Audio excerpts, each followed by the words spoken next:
From the library of the New York Stock Exchange at the corner of Wall and Broad Streets in New York City, you're inside the Ice House, our podcast from Intercontinental Exchange on markets, leadership, and vision in global business. The dream drivers that have made the NYSE an indispensable institution of global growth for over 225 years. Each week, we feature stories of those who hatch plans, create jobs, and harness the engine of capitalism. Right here, right now at the NYSE and at ICE's exchanges and clearinghouses around the world. And now welcome inside the Ice House. Here's your host, Josh King of Intercontinental Exchange. The stock market and the economy are both complex organisms that require dissection of an ever-growing number of trends and behaviors. Understanding why and how a market will move is the hard part, but what you're looking at is really quite simple. A New York Stock Exchange floor trader once told me that a good chart simply looks like a line bisecting a page from the bottom left to the upper right. In preparing for this episode, I came across two charts that fit that mold over the past 5 years. Neither is a reflection of a specific security, but both have had an outsized impact on the market over that period. The first is a graphic showing the number of special purpose acquisition companies, or SPACs, that have listed, growing from 20 in 2015 to 248 in 2020. The pace, it isn't slowing either. In fact, in the first quarter of 2021, we are on pace to break last year's full year total. The role of SPACs in helping companies tap the public markets has been perhaps the top story in equity exchanges over the past year. The second chart has played out in more subtle ways, like the growth of the streaming service Disney Plus from 0 to 100 million subscribers in a year. Buoyed by Hamilton rendered for video and the Mandalorian spin-off of the Star Wars franchise, it allowed Disney, that's NYSE ticker symbol DIS, to make up half the ground on its rival Netflix's first decade head start. Since 2015, U.S. consumers' time ingesting digital media has grown from 5.5 hours a day to almost 8 hours, and I'm certainly contributing to those numbers. Most notable along that trajectory is 2018, when, for the first time in history, digital media consumption exceeded traditional media. Our guest today, Joe Marinucci, found himself at the cross-section of both of those trends last summer when he listed the digital media company he started to connect consumers and advertisers on the New York Stock Exchange through a SPAC combination with Leo Holdings.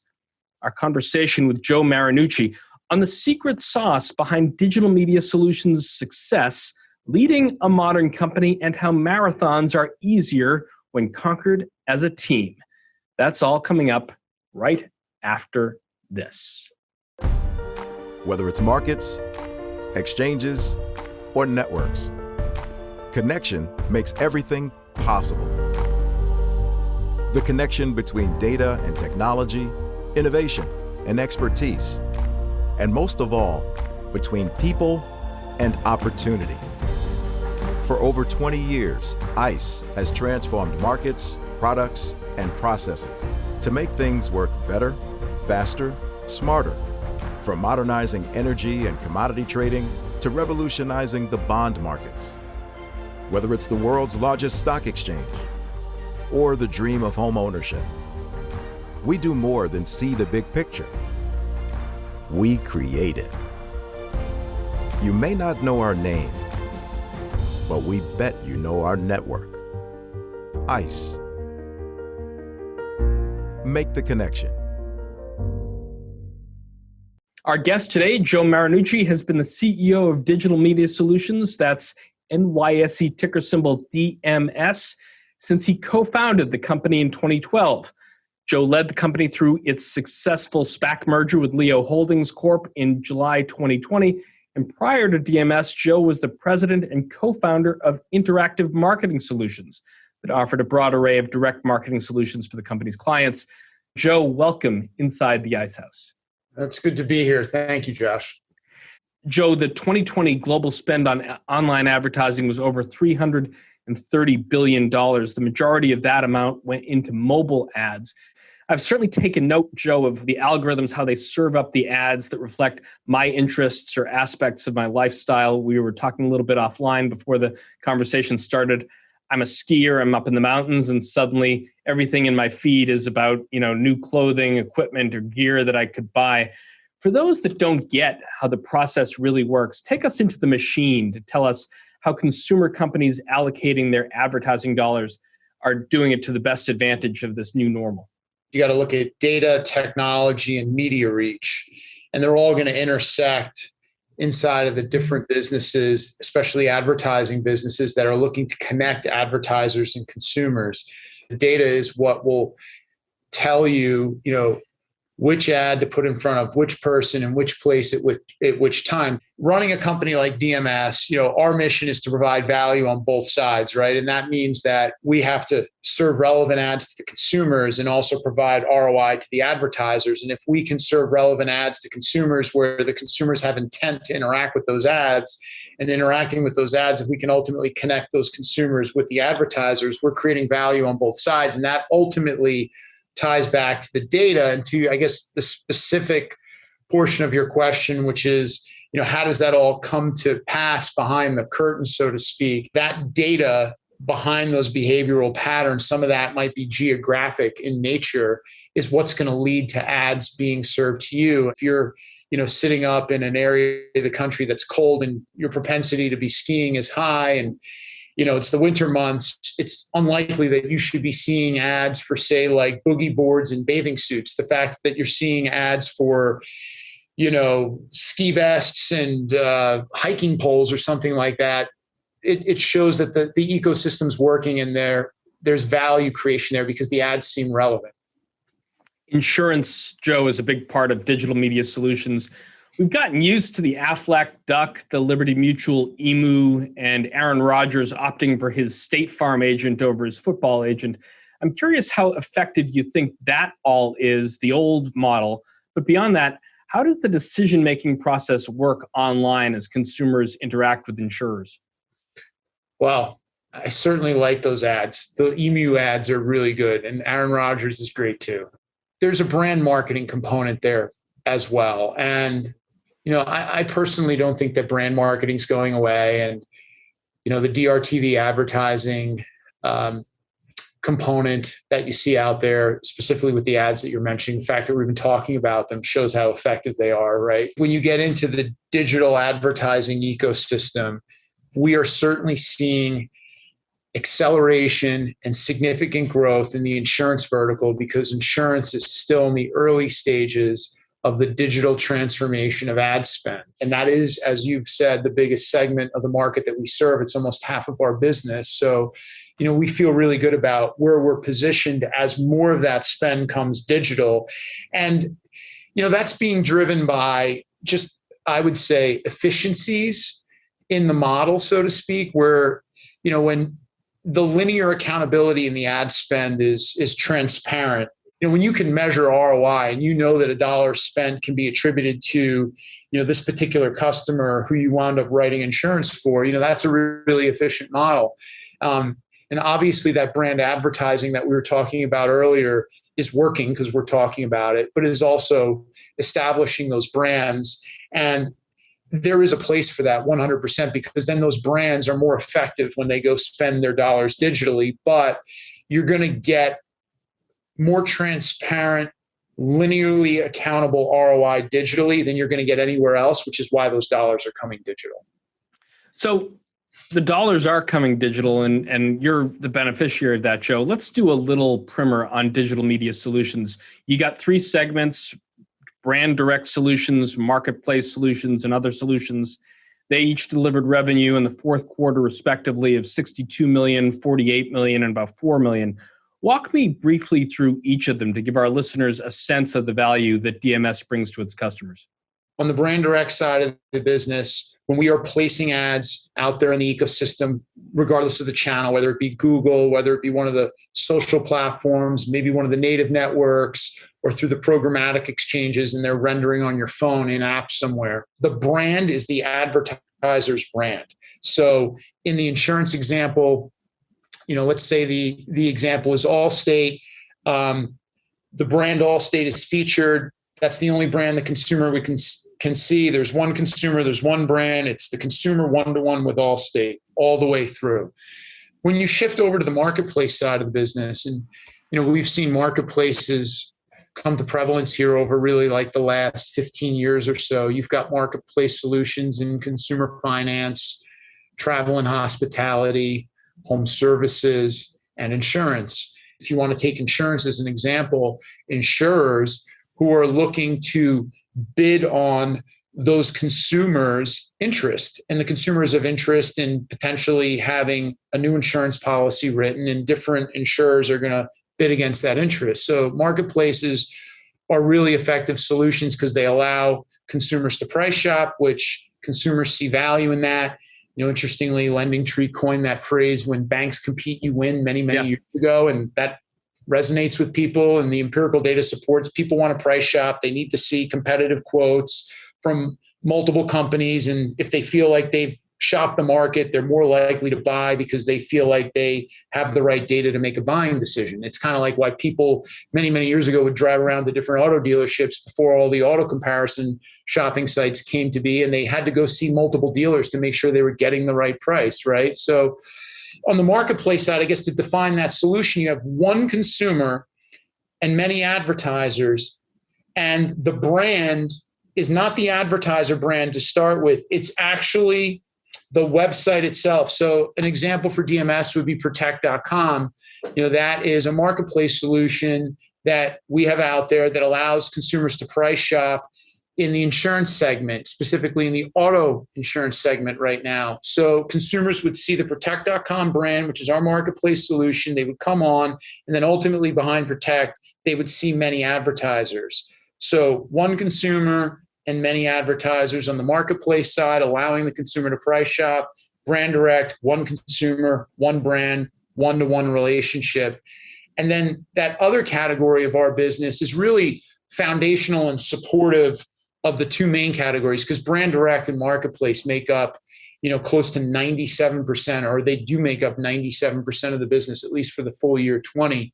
So the other 3% is our software business. And really, the software business, it's where we take our proprietary technology and we white label it, and we make it available to our advertising clients because they have a need on their side from a systems standpoint where they are not, let's say, fully capable of measuring ROI with the current systems. And our systems obviously work phenomenally well for us, hence why we are where we are today on the back of really tremendous growth over the last almost 10 years. So when we see our advertisers dealing with what I would call connectivity issues, meaning they are not able to efficiently and effectively measure ROI, we will take our software, we white label it, we deploy it on their side as software as a service. And in doing that, we create that linear connectivity that they need to be able to efficiently and effectively measure ROI. So that is what allows them to actually deploy dollars in the ecosystem, the digital performance advertising ecosystem. So if we run into that connectivity issue, we will solve it with technology to allow them to spend those dollars efficiently. I mean, solving the problems of your customers with technology, Joe. In that context, I'm curious, in this new normal that we've been experiencing over the past 12, 14 months, how did 2020 into 2021 accelerate the rate of change from traditional advertising campaigns to this digital performance advertising that you use?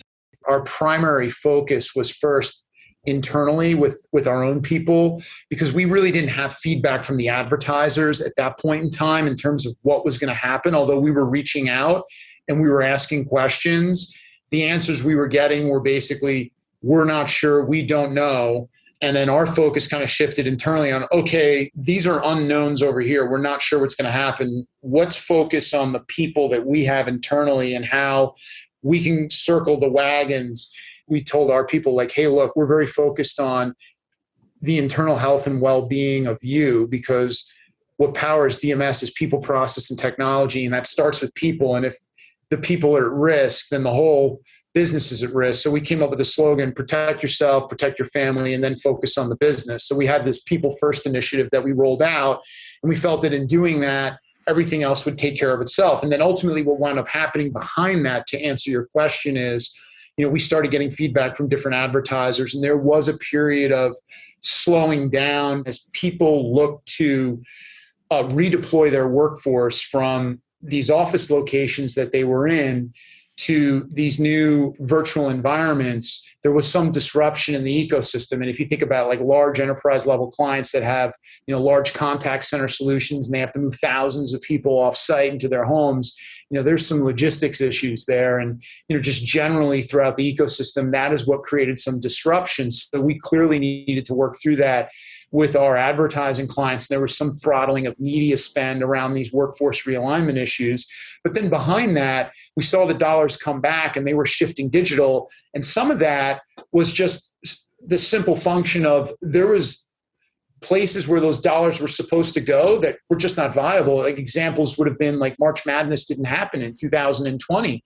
And we all know, like we talked about, the catchy commercials that the major insurers run. They didn't run those commercials because the event didn't happen. Yeah. Sporting events were shut down.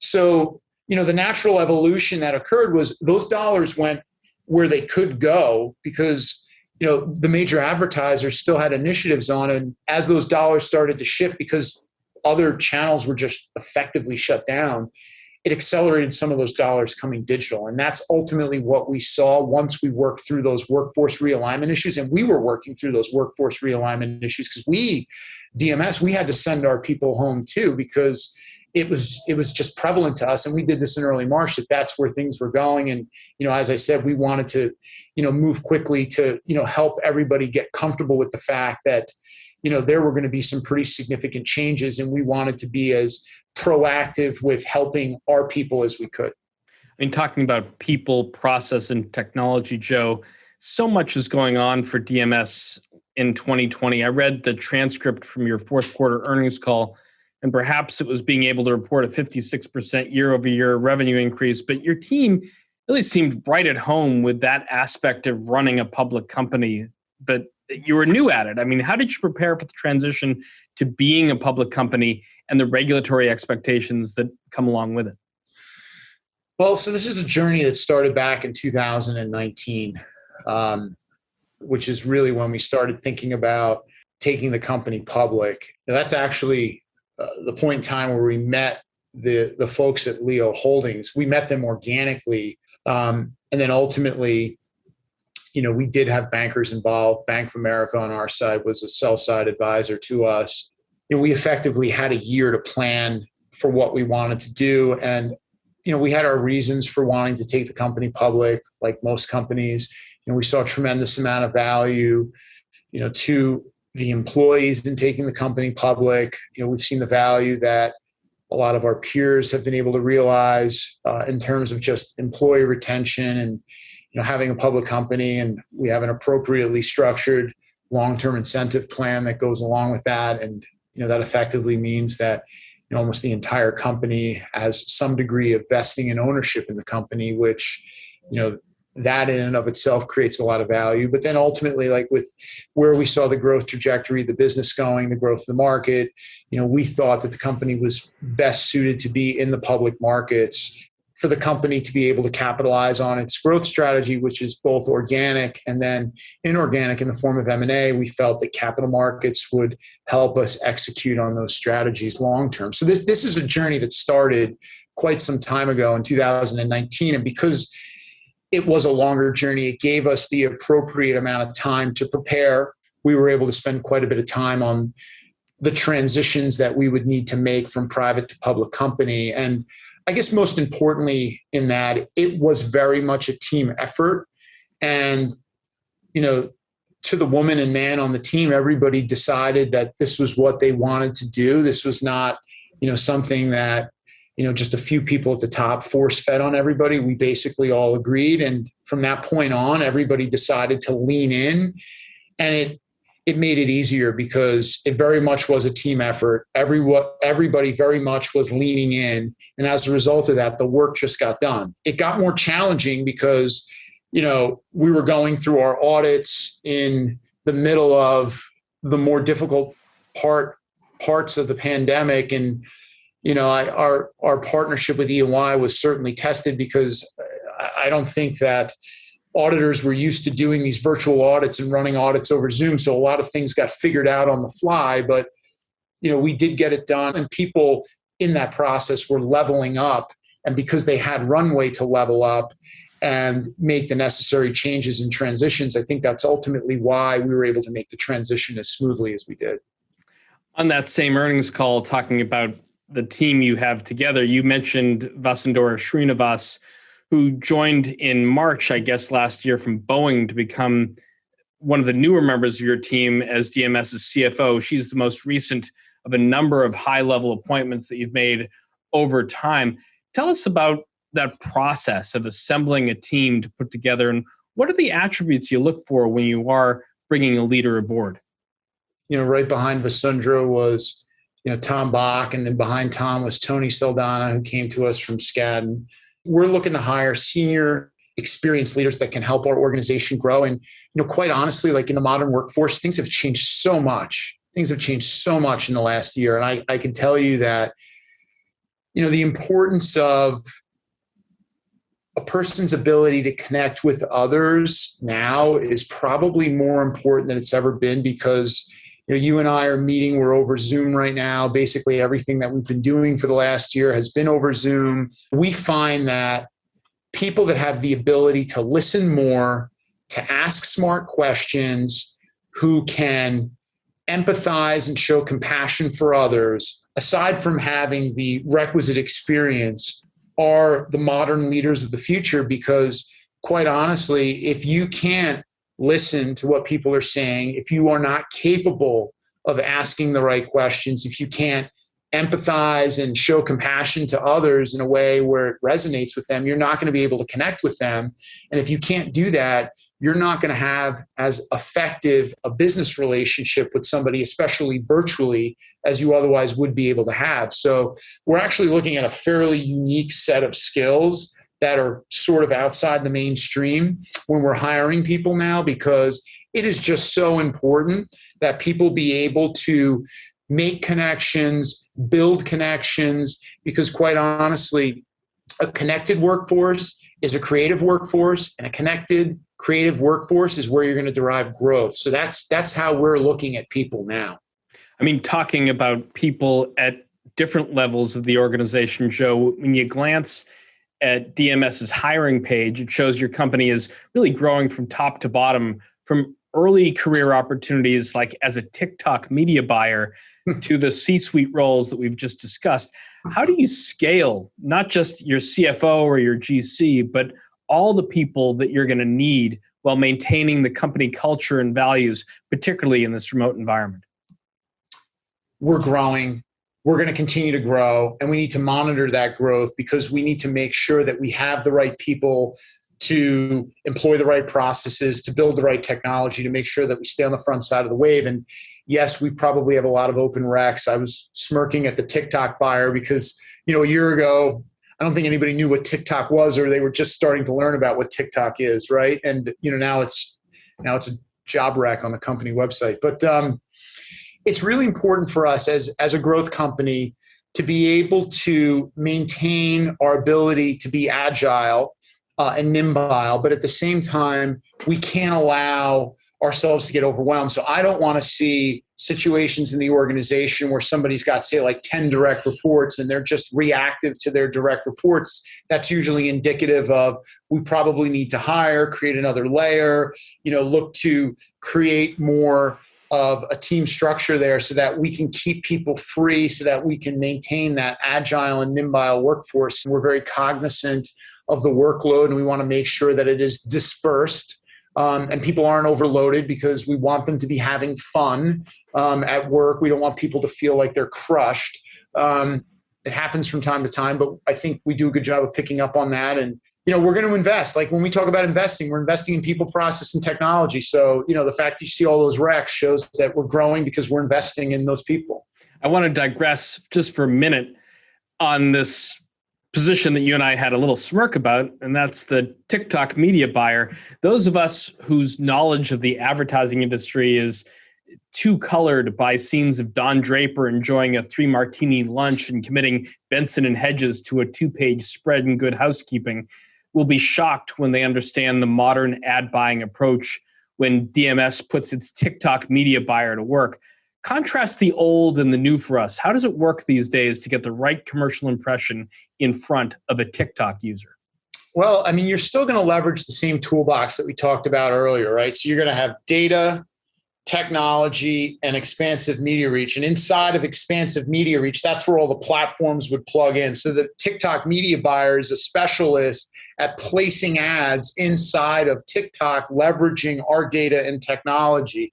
So they just have a deeper understanding of that ecosystem, because the TikTok user is different than the Facebook user, who's going to be different from, different, I would say, audience groups on Google. So you have to have an expertise on these types of platforms, and TikTok is no different because it's relatively new, and we have to stay on the front side of the wave. So this just goes back to what I was saying before about we're going to invest in people, process, and technology, because you either stay on the front side of the wave in this business or you don't. And it's just like surfing. Like once the wave gets by you, you're done. You're not going to be able to catch back up to it. I mean, we could talk about surfing, Joe. We could talk about bike riding. I mean, manifesting an idea into a publicly traded company is often compared to a feat of endurance. In fact, according to what we've been able to find, there are more than 25 million articles and books that use the analogy of a marathon for running a business. And I guess it's an okay comparison, but it ignores the team that a person needs to succeed. I think a better example might be something like a bike race, where a peloton of riders and a chase support team work together to achieve a goal. You started DMS in 2012, the same year that you put together a team of strangers to compete in the race across America, a distance that's 30% longer than the Tour de France. Which one was harder to get off the ground, a company or your race across America troop? Okay, so one correction there. In 2012, I had a friend of mine, Ted Kennedy, who now who sold his business to Lifetime Fitness, but was running a business called CEO Challenges. And he was putting together a CEO team of riders to do the race across America, to ride from, yes, it was Oceanside, California, and the pier in Oceanside, and it was to Annapolis, Maryland, and it was 3,000 miles. And I had done some events with Ted, and he called me up and said, hey, I'm putting a team of CEOs together to do Race Across America. Would you like to be involved? I had no idea what it was. I said, Ted, I don't know what this is. What is it? So he told me what it was. And he's like, well, we're going to get 6 guys together and you're going to ride your bikes across the country. And we're going to start in Oceanside and we're not going to stop until we get to Annapolis. So we're going to ride all day, all night. And it's going to take 5 or 6 days. And that's what it's going to be. And I said, this is a race? He goes, yes. I said, there's teams? He goes, yes. It was actually 8 people, not 6. And I said, I'm in. I'll do it. So that was the first year that I did Race Across America. I had no idea who these people were that I'd be riding a bike with. But listen, they were all CEOs from different companies throughout the country. We had a great time. A bunch of things went wrong, but like that's kind of like what entrepreneurism is all about. Like you're faced with unique challenges. You can lean in, accept it for what it is. You get excited to go to work every day because you're going to be faced with unique challenges, and that's part of the job. The spin on that is I did put a team together in 2016 of people that worked at DMS to do Race Across America, including my co-founder, Fernando, who had never ridden a bike before, at least a competitive bike. Of course, he had ridden a bike, but he hadn't clipped in to a real competitive bike. And we started training for this. And I put a training camp together up in the hills of South Carolina with George Hincapie at his hotel up there. And I'll never forget. I remember like it was yesterday. We were supposed to go out for our first training ride. It was I think it was like a Monday morning or a Sunday morning, whatever the first day we were there was. And everybody's out in the parking lot with their bikes, and Fernando was sitting there with his bike, and he hadn't even clipped into the pedals yet because he was unsure of what to do. And George, who had ridden on all those Tour de France teams all those years, that had won the Tour, and he's obviously a very accomplished bike racer, very experienced bike racer. He's got a great personality. He rolls over to Fernando and he's like, "Hey, I'm George." Fernando's like, "Hi, I'm Fernando." And George goes, "So you ready for this? You ride much?" And Fernando says to George, he goes, "First time." And George looks at him and me. He's like, this should be interesting. He thought it was a joke and he rolled away. That was the first time Fernando had ever clipped into a bike. And 6 months later, we had him out on the road and race across America. But again, it just shows the willingness that the senior team at DMS has to just accept the challenge, lean in, take it for what it is, figure it out, and just make it happen. And, bike racing, great analogy, especially on a race like Race Across America, where you start and you finish and you don't stop until you finish, and all kinds of things go wrong, but you figure it out. It's kind of how, we run the business today. So on that first Race Across America 2012, Oceanside to Annapolis, I don't know how many of those states or how much of that road you'd ever been on before, but what surprised you as you looked out from your sunglasses? What did you see that you didn't expect? It was the riding at night that was the most interesting because, especially in the Southern California desert where things get quiet and, you just see a lot of different things that you otherwise wouldn't see because we're so used to flying everywhere and you fly over all this stuff. But then you ride a bike across the country and you cross the Rockies and you see all these different towns and, it's something else. It causes you to slow down. You just see things differently, and it's almost like seeing things in slow motion. You sit in an office and you're almost like sensory deprived, and now you're on the back of a bike riding across the country and your senses are being battered. It's day, it's night, it's hot, it's cold, it's hilly, it's not, it's raining, it's not. You're going across the river, there's a cornfield. It's all these things. And it simplifies life. Oh, I just got to ride my bike for the next 40 minutes and then I get to come off and rest, and then I'll ride my bike again, and then I'll come off and rest. I'll ride my bike again and come off and rest. Were you always a rider? Where did you grow up? I grew up in New York, and no, I was not a bike rider. I went to high school at Bergen Catholic in New Jersey. I actually wrestled, and then I went to Binghamton University in upstate New York and wrestled there too. And after college, I stopped wrestling, and I started doing triathlon. And as the result of doing triathlon, that's where I met Ted Kennedy, ultimately, who got me into this Race Across America stuff. And as a part of doing triathlon, you have to swim, you have to bike, you have to run. So that's where the biking came into my life.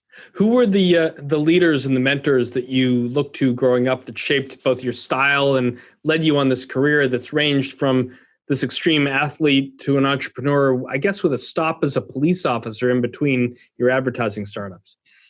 I would tell you, like, the first real mentor I had was my college wrestling coach, who I still stay in touch with to this day. His name's Mark Gumbel. He's a national champ, really solid guy, and just got me to appreciate the value of grit.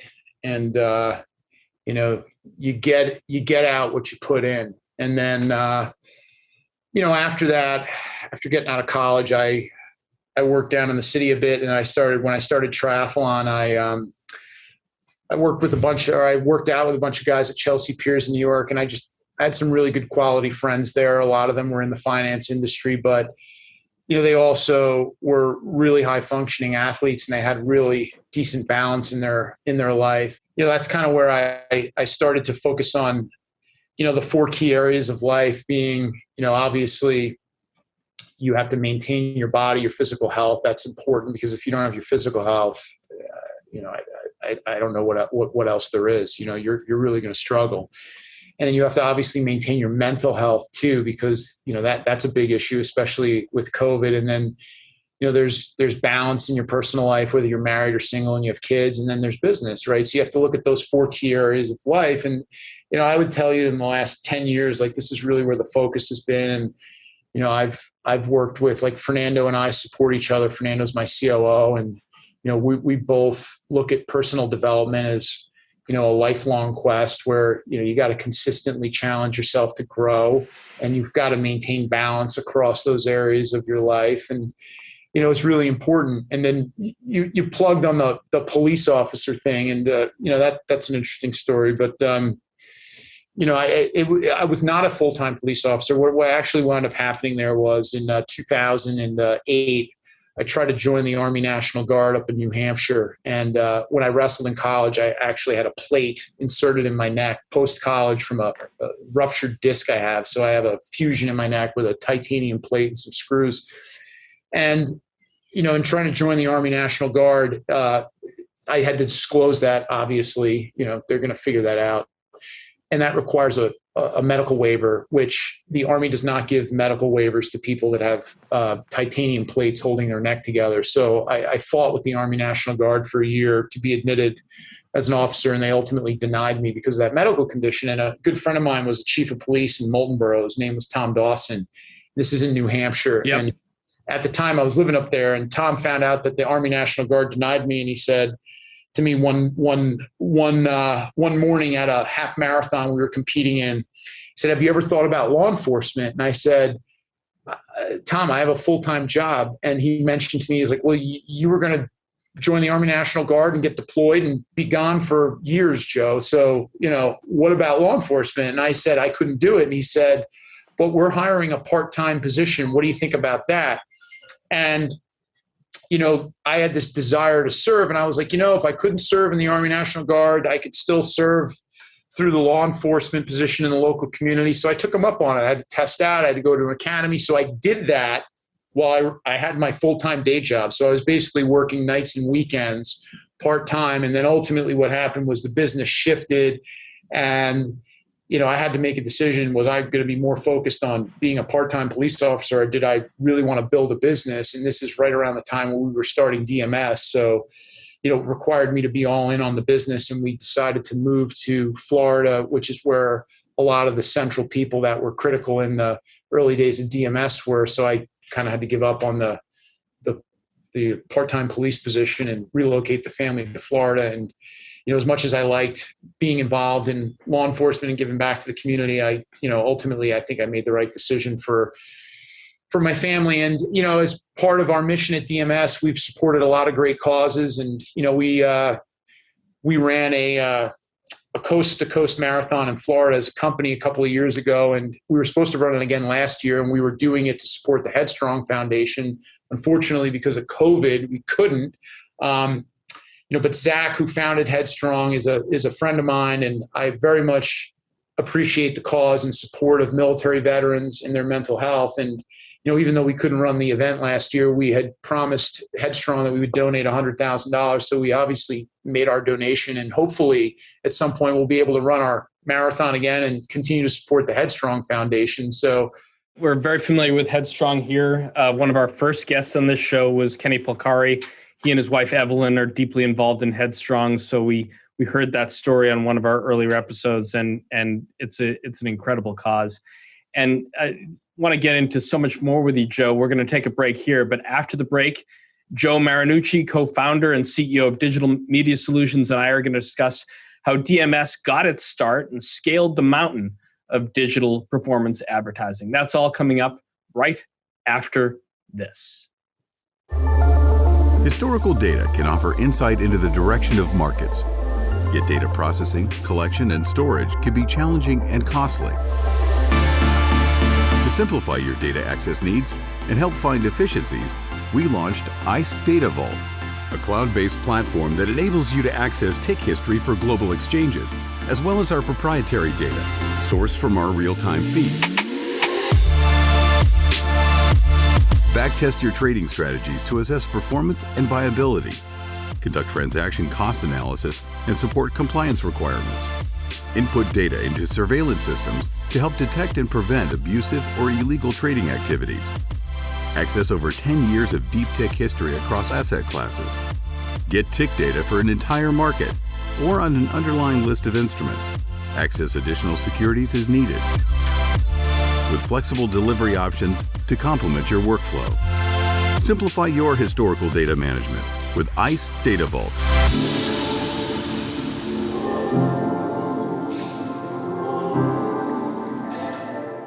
Welcome back. Before the break, Joe Marinucci, the co-founder and CEO of Digital Media Solutions, and I were discussing DMS's recent listing on the New York Stock Exchange and his background that has brought him to this defining moment in the evolving story of how a consumer decides what to buy. Joe, As ICE's head of communications, one of the areas that I oversee is the company's social media. I don't personally track my usage, but Americans spend 2.5 hours or so on social every day, racking up billions of impressions. How impressions translate into consumer behavior and how best to monetize the social platforms remain both big and sometimes controversial questions. What are the puts and takes here? And is online behavior the trillion-dollar question to unlock the true value of online advertising? On a daily basis, there is an enormous amount of impressions across the various media exchanges. And, I think the number is well north of 25 billion, because that doesn't even include Facebook, because they don't report the impression share that they have anymore. What we really look at is not the totality of the ecosystem, right? We're looking at a more targeted engagement, right? So we actually rolled out what we call the DMS Consumer Engagement Score, which measures our targeted engagement. So we're actually looking at about 7 billion impressions for the entire quarter. That's the targeted reach that we have. And, it just goes back to, being able to leverage data, technology, and media reach to put the right offer in front of the right person in the right place at the right time. So instead of accessing the totality of the ecosystem and the enormity of those impressions, we're really looking to leverage just a very, very small sliver of that, which, when you think about how small that sliver is, it also shows the tremendous opportunity for us to grow further. But I guess more importantly, what we're looking at is that small sliver represents the right consumers to engage with the right ads at the right time. And that's really what's important to us. So it's, as big as the ecosystem is, like, we're operating in a very small quadrant of it, because, that's where we see the engagement right now. And we're going to continue to focus on that. And as our business grows and that engagement grows and our quadrant grows, like, we'll stay there, and we'll stay out of the totality of this other side of it, because, the intent might not be there. And that's really what we're focused on, targeted engagement. When you and your co-founders drew up your original idea back in 2012, what was on the drawing board then, and what's been some of the big pivots you've made since as the technology and the ecosystem has advanced? Well, the interesting thing is, when we started the business in 2012, we were very focused on first-party media strategy, which meant that we were going to deploy our ad dollars in the ecosystem, engage consumers with those ads, generate that first-click engagement, and bring them through journeys that we owned and operated on websites that we hosted, or that our advertisers owned and operated on websites they hosted. So digital assets were always a part of this, right? And that first party media strategy has been the cornerstone of the business from the very beginning. It has changed over time. TikTok is a great example. TikTok clearly did not exist in 2012, right? So the strategy's been the same with the first party media strategy. And ultimately what that means is, we've got great partnerships with companies like Google and Facebook, because we're deploying our dollars with them, and we're leveraging our assets to spend those dollars with them. And in some instances, especially on the marketplace side, it's with our brands, right? The platforms and the channels that we deploy those dollars in continue to evolve. So that's really what's changing. You've got connected TV now. We've already talked about TikTok. It's our ability to continue to be able to deploy those ad dollars, not just on Google, not just on Facebook, to be able to do it programmatically and on these new platforms as they evolve. So we have to, in doing that, we stay on the front side of the wave. DMS is leveraging things like artificial intelligence and machine learning to constantly improve the process to connect consumers and brands. How did you introduce those concepts into the business? Well, when I was in college, I took a statistics class and everything was in a spreadsheet. In fact, I think back then we were using Lotus 123, and that's how you came to statistical conclusions on what was probable to happen, and you had a calculator, right? So, those days are long gone. I guess I just dated myself. But now, spreadsheets are starting to fade away. A lot of work historically been done in spreadsheets or, leveraging technology solutions and then visualization tools like a Pentaho or a Looker. But even behind that now, the interaction that you need from an individual, it's more so management at a higher level, because you can use AI and BI to make a lot of these decisions, and you can have people sitting on top of that to monitor the decisions. So basically what's happening is the revolutions at which the decisions are made speed up, and the efficiency of the ecosystem, starts to speed up with that. So as those decisions speed up with the revolutions and the efficiency picks up behind that, the flywheel starts to spin faster and you start to be able to move quicker. And that's ultimately what moves the business forward. So, AI and BI are really interesting, and we're obviously leveraging that. You still very much need people to oversee these processes, but it effectively allows us to scale growth faster than we otherwise would.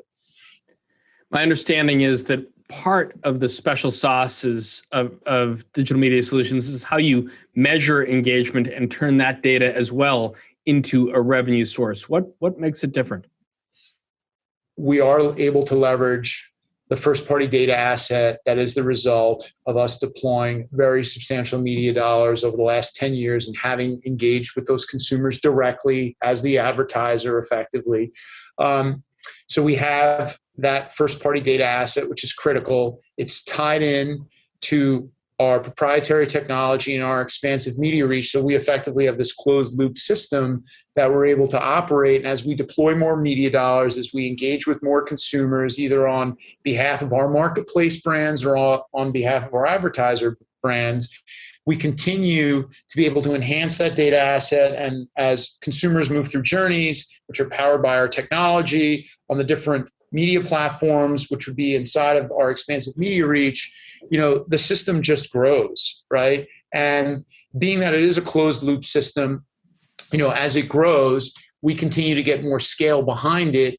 And ultimately, that's really what powers growth in the business. And our ability to do it agnostically on both sides is so critically important. Like, we have a demonstrated proficiency to be able to do this in different verticals, whether it be insurance or in the subcategories of insurance, home, health, life, auto, whether you get into the different e-commerce bands that we do business in, home services, health and wellness, consumer finance. So you've got a really diversified business on this side. And then on the other side, from a channel spend perspective, we don't have a meaningful concentration there. And the reason for that is we're looking to put the right ad in front of the right person in the right place at the right time. And it does not matter whether that ad is displayed on TikTok, whether it's inside of Google, on Facebook, or potentially on the programmatic exchanges. We're just looking for the best quality engagement for that consumer to connect with them when the intent is there. We talked about all those reasons, Joe, that you and your co-founders decided that it was time back in 2019 to think about the ways in which you were going to go public, whether that was a traditional IPO or a SPAC combination. One of the acquisitions announced a few months after the Leo Holdings deal was announced last April, and right before the deal closed, was your acquisition of Smarter Chaos, one of America's fastest growing companies, which touts its ability to manage the chaos of digital marketing. So I'm curious, 9 months since that was announced, is the chaos under control?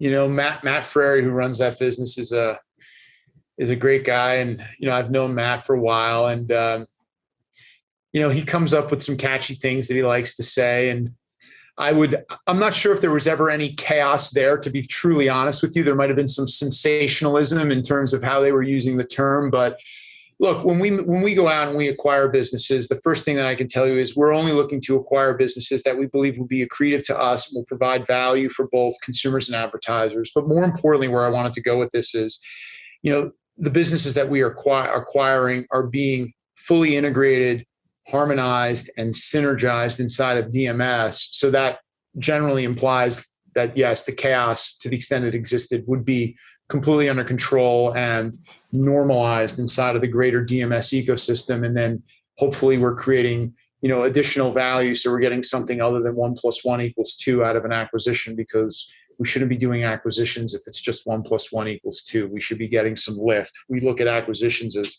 getting segments of curves and then acceleration on the backside of that. Acquisitions for us, as I said, putting the curve stuff aside, we very much look at them as a way to invest further in people, process, and technology. And that's certainly what came over in the Smarter Chaos acquisition. We got great people, we got good process and solid technology. So that's the reason why we did the deal. And we're very close to having that business fully integrated and harmonized inside of DMS. People, process, technology. I think since 2016, DMS's M&A activities have done about 13 deals. I'm sure there's going to be many more in the future. Joe, what's the best way for listeners to keep up with everything you're doing, both on the bike and in the boardroom?